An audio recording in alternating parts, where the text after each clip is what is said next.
Welcome to RMM Help. In this session we provide an overview of the disposing of assets facility in RMM.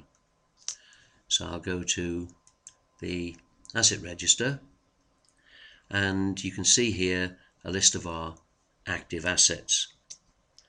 So we would dispose of one of these assets typically when they become surplus to requirements for some reason.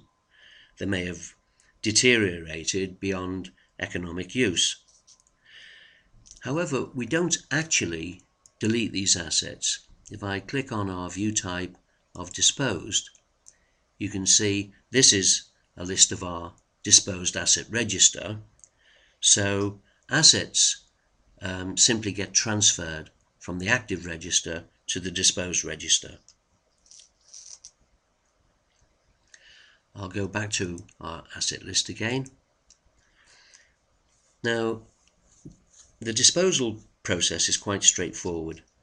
We identify the asset that we want to dispose in our register, either going here to the find asset and entering the value, or we could filter in the filter box, or if we could see it like I can with this one, I can double click or use view selected.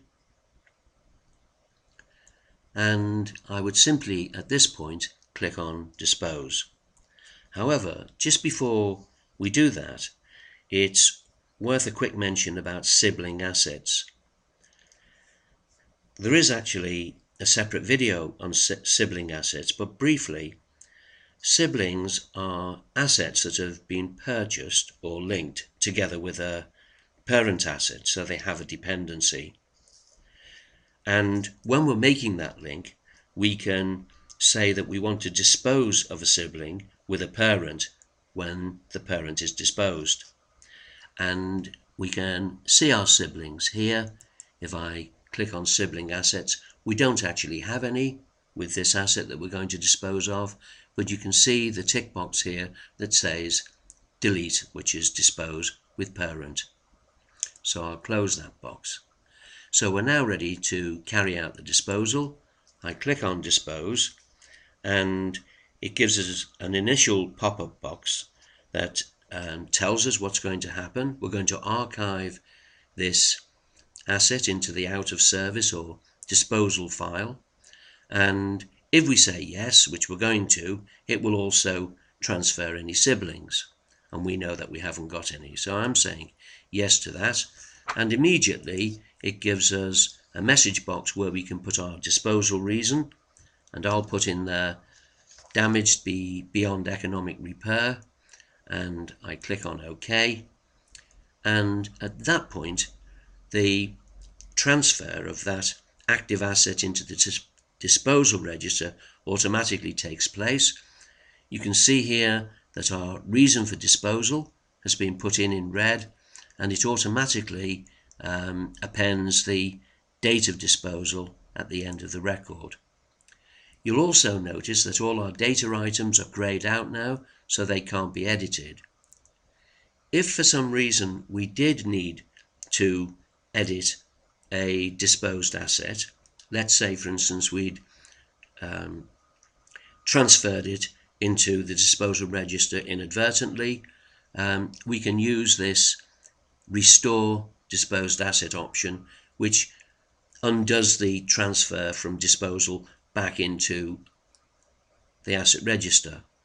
We would then make our amendments, go through the disposal process again, put our reason for disposal, and this today's date as the date of disposal would be appended with the date that alteration to the asset took place.